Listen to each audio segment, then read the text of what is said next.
All right, so if you're thinking about making leather patch hats, I'm gonna show you my process from setting up the file in Lightburn, engraving and pressing. So let's get right into it. Okay, so here I've got my file set up. I'm starting with an SVG design, and we'll go into a different video on if you want to know how to actually design your own files in Illustrator.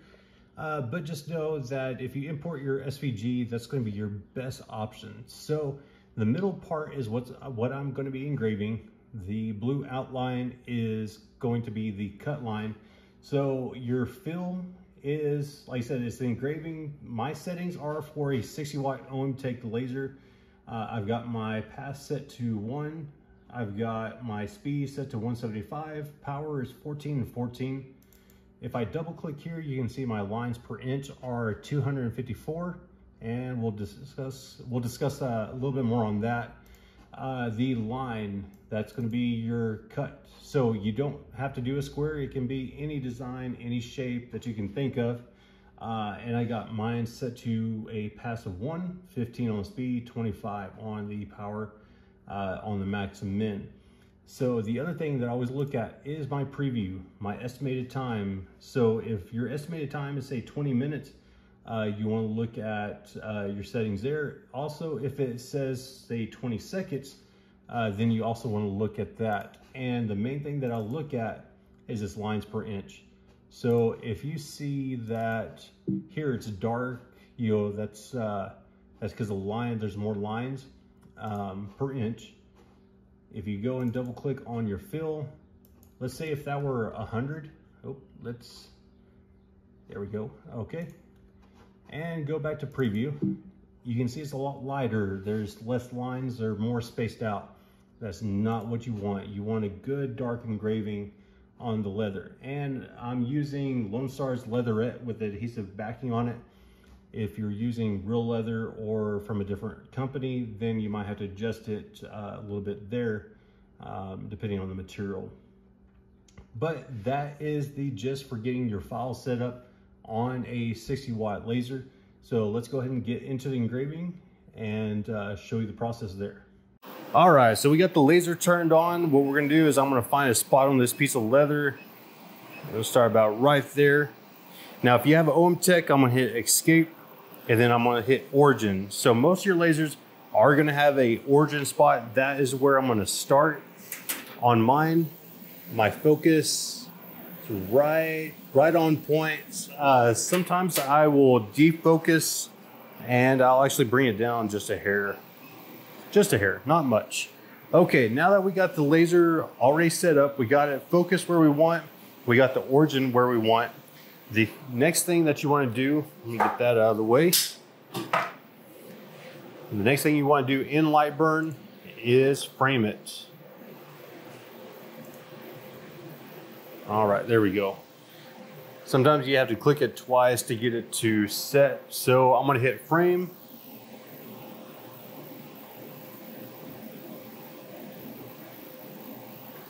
And that way you just know that that area that it frames out is where you want it. You don't want it to, you know, okay, if I were to move it over here and I forget to set a new origin, and I'm thinking it's going to engrave here. When I go to hit frame, it's going to move all the way back over here to the original place that I set for my origin. So just know that once you set that, that's where it's going to start engraving, and it may not be where you want it.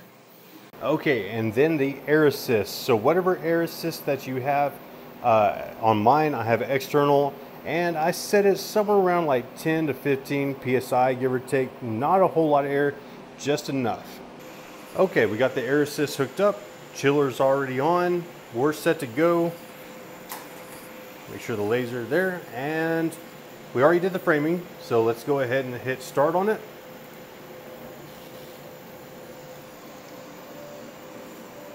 So the main thing that, if you're not familiar with the Lightburn while it's engraving over here, is that I have my fill setting on top. I don't know if this is just me or if this is just how it is, but the layers are the order that it engraves or cuts. And so if you put your cut line above it, it's going to cut, or at least in my experience, that's what I've had experience with.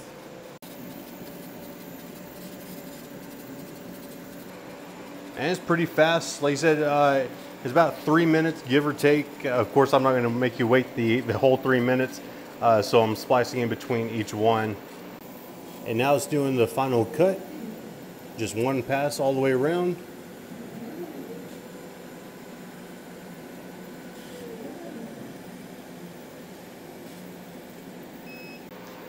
All right, let's move that out of the way.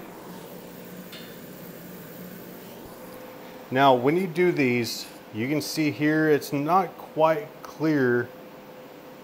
And you want to know why?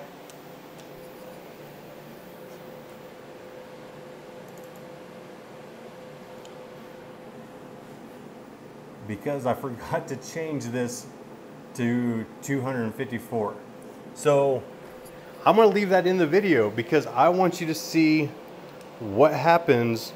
And I thought, man, something don't look right, and that's exactly it. Like it actually looks like crap. You can see where the engraving just looks not good. Like, it's too spaced out. Like it's hard to kind of capture, but I'm sure you can see, especially how the about your looks. So let's change that to what it's supposed to be at 254. And let's double check it, and yep, that's where we're supposed to be. I was like, man, it's moving fast. So hey, you get to see exactly how it looks when you don't do it right on my dime. Okay, I've set a new origin because I don't want to use the same one since I don't want to cut where I just cut. And we've already set the file back to where it's supposed to be. Let's just do a frame real quick. That looks, yep, that looks good. All right, let's hit start on that.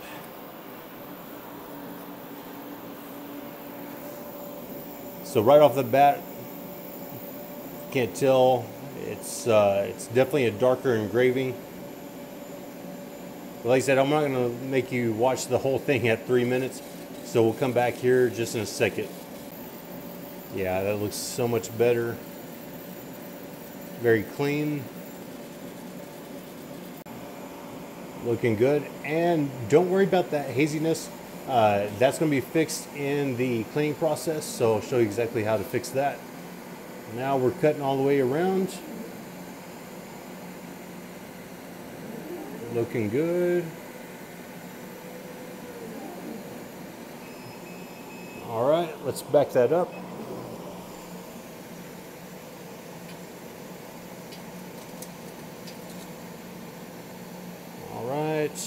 That's okay. That's just the paper backing. The adhesive is still on it, so don't worry about that.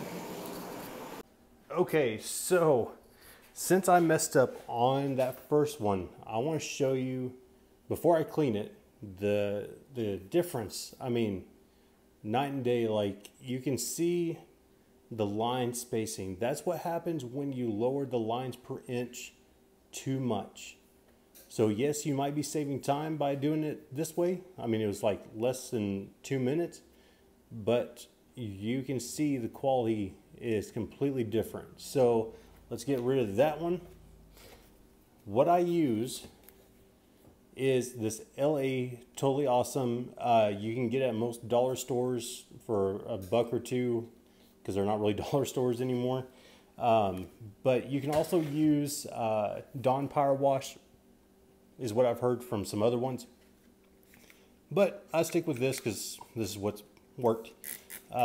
So just light spray, take a microfiber cloth, and you can see here, don't be alarmed by that, it's okay.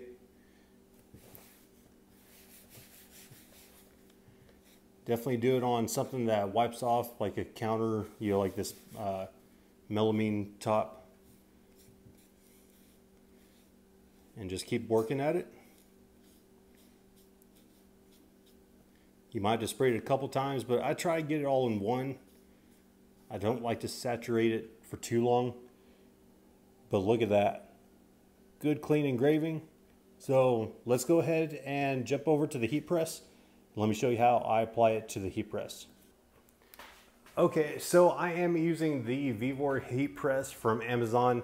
I have some mixed feelings about that, but if you're getting into it, it's a low budget heat press without having to spend $1,500 to $2,000 for some of the higher end ones. But as you can see here, yes, you're gonna have to modify it a little bit, and I'll go over that and explain what I had to do just in case you wanna get this heat press to get the best results. Okay, so here I've got my little customized plate here. So this is the plate that comes with the machine. The problem is trying to do this one-handed for one. But let me set this down real quick. Sorry guys, it's you're seeing every bit of it today. So when you get this strapped down and the tension on it, this is what we're running into. You don't want to be able to press down on that and it just be empty space.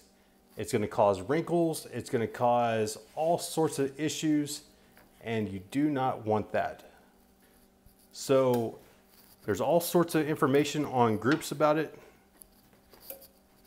but what I found that works the best, and I'll try to unfold this without losing it, is magic erasers. And it doesn't have to be name brand, it can be ones from, you know, the dollar store or whatnot. Okay, so you want to fill that with foam, with the magic erasers, whatever you can find, so that it fills in that void. So you can feel that there's some pressure, it bounces back. That's what you want. Okay, so on this particular press, I have my temperature set to 300 and I have my time set to 39.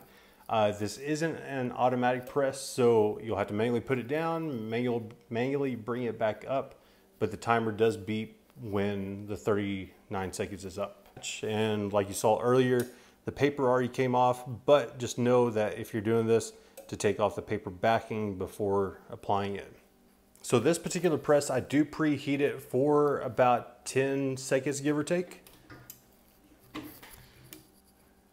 Yep. You can kind of smooth that out. So when you preheat it, you can actually press down on your patch and it'll tack up that glue and set it just enough where it won't move on you. And then I take the microfiber cloth, or if you have a silicone sheet, which I need to order one of those just to see what the results are. Press it and it'll start counting down. You can see here,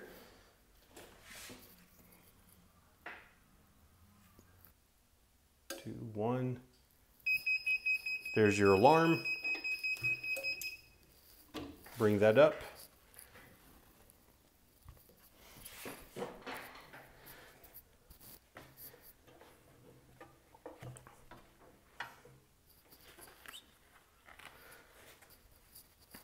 All right. And just like that, you got a nice leather patch hat. You might have to reshape it just a little bit. One thing that I want to tell you guys, when you're doing this, don't start picking at it. Give it the next day, give or take, before you start doing any testing. I don't know how many times I see people that are like, well, you know, it comes off. Well, yeah, it's going to come off. The adhesive hasn't had a chance to set. So actual testing, give it some time. One thing that I will say, and the reason why I'm going to switch over to the silicone, is certain microfiber cloths do leave the impression of the microfiber a little bit. I can tell on this one. I'm not sure if that's coming through. But just know that your best bet is probably to use a silicone sheets rather than the microfiber. I just haven't got those in just yet. All right, so I hope you got value out of this video on how to make leather patches and put them on hats. So if you did, definitely hit that subscribe button. It lets me know that you did enjoy this video. If you have other ideas on what you want to learn with the CO2 laser, definitely leave a comment below, and we'll see you all in the next video.